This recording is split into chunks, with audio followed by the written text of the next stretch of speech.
这个男人绝对是个狠人，为了取出身体内的蛆虫，他用打火机烧红匕首，然后倒出酒精在手臂上消毒，再饮一口烈酒，拿起匕首在腐烂的手臂划出一个小口子，强忍疼痛，伸手进去掏出一只蠕动的蛆虫。这是第一只。男人深吸一口气，对准自己的锁骨又一刀下去，再次拿出一只蛆虫。这是第二只。男人痛不欲生，最后是脸部。男人咬紧牙，拿刀划开一条口子，取出里面的蛆虫后，再用针缝好伤口。男人为什么会变成这样呢？这个男人名叫莱利。自从他发现自己的女神莎莎是丧尸后，莱利感觉自己可能也被感染了，于是他赶紧来到医院抽血化验。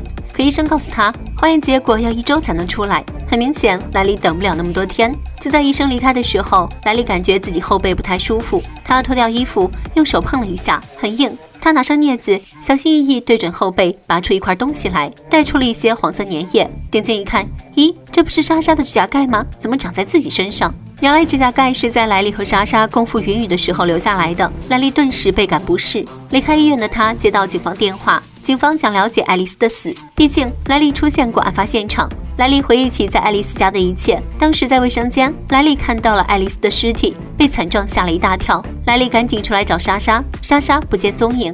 此刻的爱丽丝已经变成了丧尸。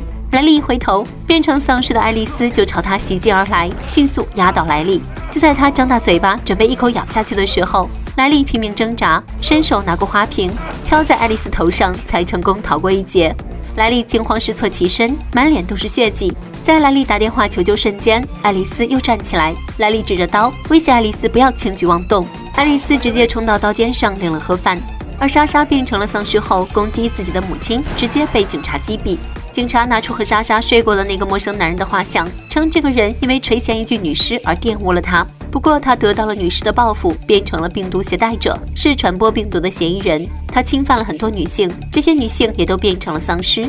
巧合的是，当初嫌疑人把莎莎带上车时，正好被莱利看到。莱利把嫌疑人的车牌号告诉了警察。很快，莱利发现自己的身体越来越差，他脱掉衣服，检查背后的伤口，被莎莎抓过的伤口居然开始化脓。莱利忍着疼痛，使劲挤出黄色液体，为了防止伤口溃烂，倒上酒精消毒。酒精的作用让莱利痛得脸部抽搐。此时警方正在全力通缉嫌疑人。另一边，莱利接到医院的电话，医生告诉莱利他很健康，这让莱利舒了一口气。医生继续说道，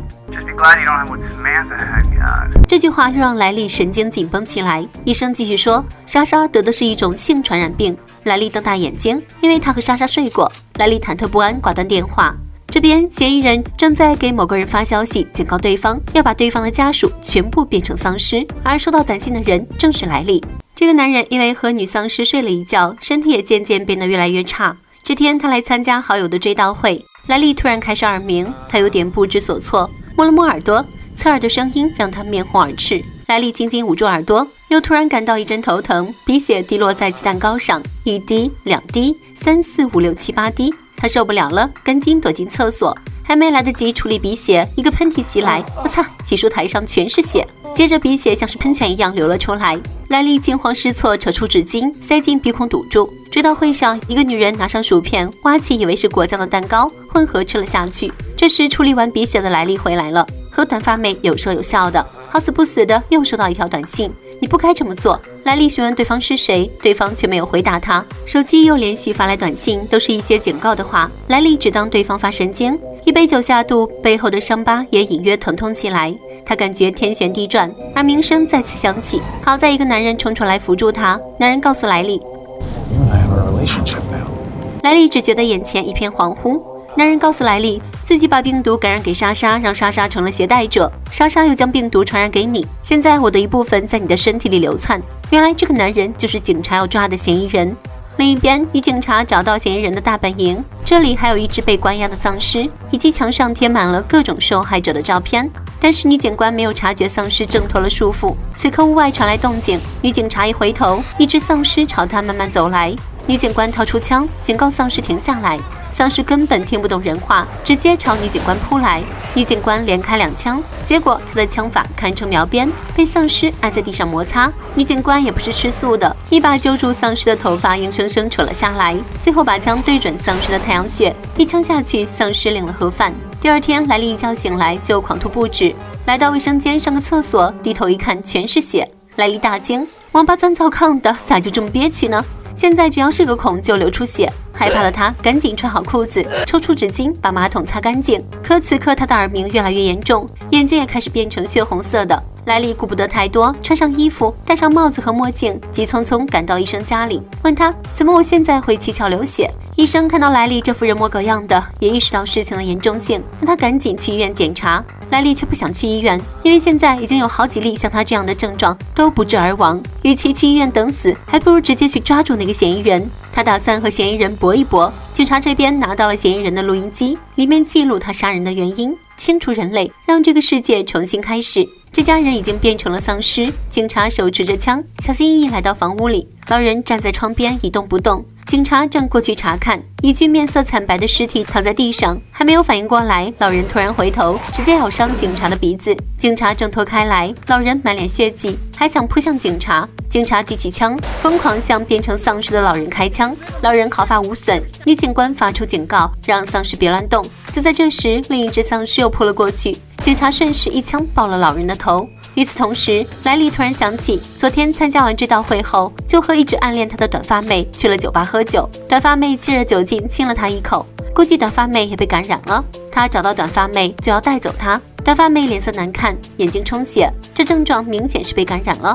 但短发妹却说：“我没病，不想走，我只不过忘记摘掉隐形眼镜，眼睛有点发炎罢了。”这是一个暗恋短发妹的男同学出来阻止，莱莉不装了，摘下墨镜，让他看看自己这副狗样，现在跑还来得及。结果男同学不跑，还跟莱莉干上了。短发妹连忙将两人分开，可已经来不及了，一口血直接喷在男同学身上，又感染了一个。这下短发妹也不得不相信莱莉的话，两人必须尽快找到嫌疑人，或许能找到自救的方法。随后两人来到短发妹家里，莱莉的身体越来越严重，身体渐渐溃烂。短发妹帮助她取出蛆虫，然后缝合伤口，但短发妹自己也越来越糟糕，时不时就咳嗽几声，眼睛也是疼个没完。她来到卫生间，对着镜子想要取下隐形眼镜，可摸了半天，跑哪里去了呢？